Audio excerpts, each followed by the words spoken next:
I sensed something was wrong the moment I noticed the bolt cutters lying on my driveway beside a snapped padlock. It was a calm Thursday morning. I was midway through my first cup of coffee when I caught sight of the side gate, hanging open, a gate that hadn't been unlocked once in the 5 years I'd owned the place. That gate wasn't decorative. It served a purpose to keep foot traffic off the gravel path that led down to my private workshop. A workshop that the HOA had recently labeled aesthetically disruptive 3 months ago. Still in my flannel pajama pants and an old band tee, I stepped outside, drawn by the unease clawing at my gut. That's when I saw her, Margot Ellery. Mid-50s, platinum-dyed bob, oversized sunglasses, and a clipboard in hand like it was an extension of her spine. She stood in my side yard, pointing at something alongside another woman from the HOA board, probably one of her obedient little shadows. "Margot," I called across the lawn. "What the hell are you doing on my property?" She turned like I'd just accused her handbag of shoplifting. "Mr. Jonah Reese," she chirped in a tone sharp enough to scratch glass. "This gate violates community guidelines.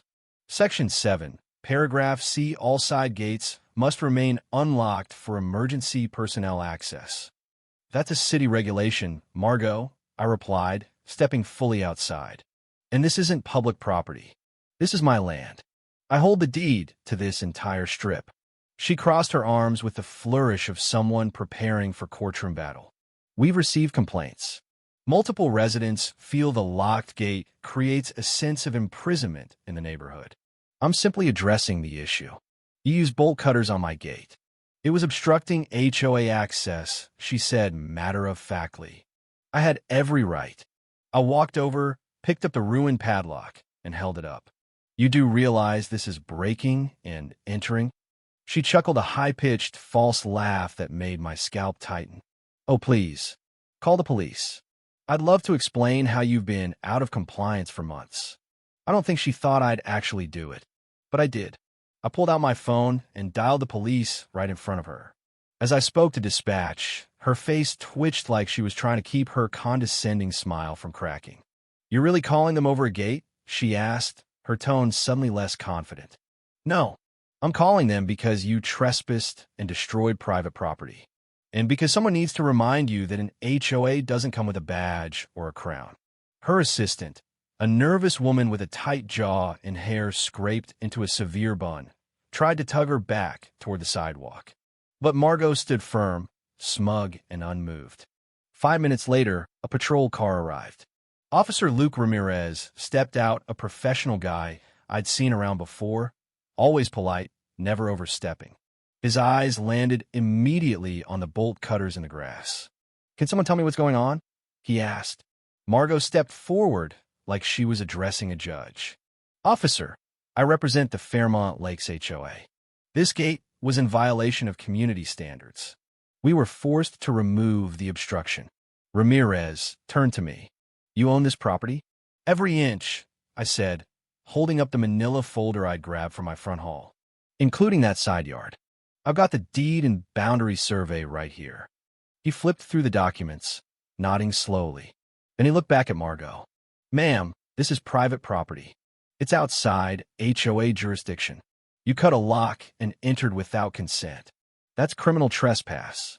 Margot blinked like she just swallowed a lemon. No. This is a misunderstanding. We have legal standing." "You don't," I cut in. "The HOA never updated their maps after the last owner adjusted the boundary lines. But that doesn't mean this strip isn't mine." Ramirez raised a hand to Margot before she could interrupt again. "Ma'am, I'll need you to remain here while I make a few calls." I walked back to my porch, coffee in hand. Suddenly it tasted perfect. Ramirez stood by his car, talking quietly into his radio. Margot fidgeted like the sidewalk had turned into hot coals under her expensive sandals. Her assistant kept looking at the gate, as if maybe it would close itself and undo the damage. A few minutes later, another car rolled up, unmarked. A man stepped out, early 40s, dress slacks and collared shirt, badge clipped to his belt. He introduced himself as Detective Byron Langston. Ramirez gestured toward Margot. "This is the HOA president." She entered Mr. Reese's property and cut a secured lock. Langston turned to me. You got ownership documents? I handed over the folder. Zoning adjustment, survey, and title transfer. All in there. Langston reviewed it swiftly, eyebrows slightly raised. Looks solid. You got any footage? I pointed toward the side of my house. Cameras mounted above the workshop. It caught everything. Audio too. Margot's voice rang out again. This is absurd. We were simply acting on community feedback. HOA boards are responsible for upholding visual and safety standards. Langston barely glanced at her. You're not city officials. This is not a common area. You have no enforcement authority here. Her face flushed red, but she didn't move. Langston nodded to Ramirez. Let's get their statements and secure the footage. Inside, I led them to my office and pulled up the video. There she was, bolt cutters in hand, stepping through the gate like it was her birthright. The audio was crisp, catching her voice saying, "We'll just say it was unlatched." Langston leaned in. That's going to be a problem for her. Ramirez nodded. She knew she was crossing a line. Langston turned to me. You ever had trouble with her before? I sighed.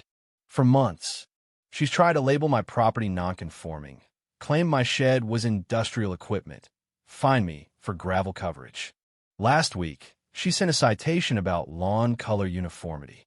Langston exhaled sharply. This is starting to look like targeted harassment. Back outside, Margot was now pacing. Langston approached her directly. We're going to need you to provide a formal statement downtown. Given the footage, charges will likely follow. Her assistant began backing away like a shadow in retreat. Ramirez caught her. We'll need your statement, too. The patrol cars pulled away, and by then, neighbors were already emerging from their homes, whispering and filming. Later that afternoon, I got an email from Eric Callahan, a soft-spoken board member I'd always suspected was just along for the ride. He wanted to talk.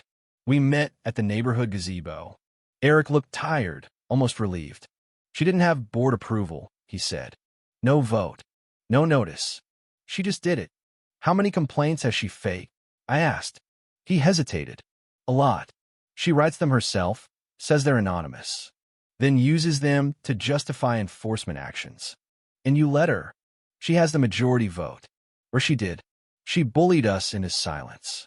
Not anymore. He looked up. What do you mean? I've already reported the HOA's filings to the city compliance office.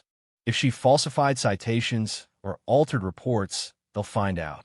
If the board won't remove her, I'll file to dissolve the HOA entirely. Eric blinked. You can do that, if I get enough signatures and proof.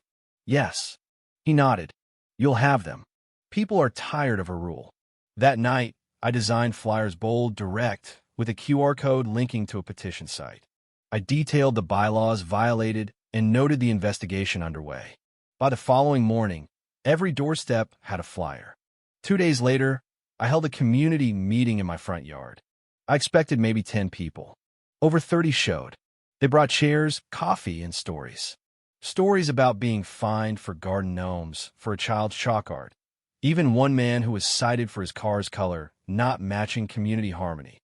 I let them talk. Every word added fuel to the fire. By the end of the week, I had over 70 signatures. The following Monday, I filed a formal complaint with the county. Attached were sworn statements, video evidence, and a notarized report of the gate incident. Eric emailed me again, this time with his resignation letter, and 3 more from board members who wanted no part in Margot's mess. 3 days later, I got a letter from the county. They were opening a formal audit of the HOA's financials for the past 5 years. I framed it. That Friday, the neighborhood buzzed like it hadn't in years, but this time with hope, not fear. When I returned home from the city office, there was an envelope in my mailbox. No stamp, no return address. Just my name, block letters, aggressive font. Inside, a cease and desist warning. It read, "You are disrupting neighborhood stability. Further action will result in consequences." No signature, but I didn't need one. I took it straight to Detective Langston, who was deep into the HOA's financials. A judge had just approved a forensic audit after city attorneys found major irregularities in Margot's reports. She'd funneled funds from the general maintenance account into something called the Community Beautification Fund, which had no receipts, only vague vendor names and personal expenses. She's escalating, Langston said. You want a protection order? Not yet, I said. Let her keep thinking she's still in control. That same day, Jenna, a nurse who lived a few streets over, showed up at my door. Margot says I'm on a watch list, she said. She fined me for improper lawn edging and said if I don't comply, she's filing a lien. I looked over the letter. It wasn't from the normal portal. The logo was off. The P.O. box listed wasn't even the right one. I scanned it and sent it to Reena Patel, the county auditor. She called me 10 minutes later. That P.O. box doesn't belong to the HOA, she said. It belongs to a private LLC, Ellery Community Solutions. Owner of record, Margot Ellery. She'd been issuing fake citations and pocketing the fines. By the weekend, dozens of residents confirmed similar payments, all to the same shell company. The total? Over $21,000. By Monday, Margot's house was raided. She stood in her doorway in silk pajamas and designer slippers, trying to bluff her way out of a warrant. She failed. They took boxes of files, hard drives, and eventually Margot herself in handcuffs. I replaced the padlock she'd cut, not with a standard one, but with a steel-reinforced gate I built myself. And above it, a plaque, Private Property Respect Required. 3 weeks later, she stood trial, charged with mail fraud, wire fraud, criminal trespass, falsifying public records, conspiracy to commit fraud, and attempted property theft. Guilty on all counts. Sentencing was swift. Her empire, built on fear and forged paperwork, collapsed in a matter of hours. We rewrote the HOA bylaws. We held new elections. And every porch in Fairmont Lakes now has two things: a smile and a gate that only opens by invitation.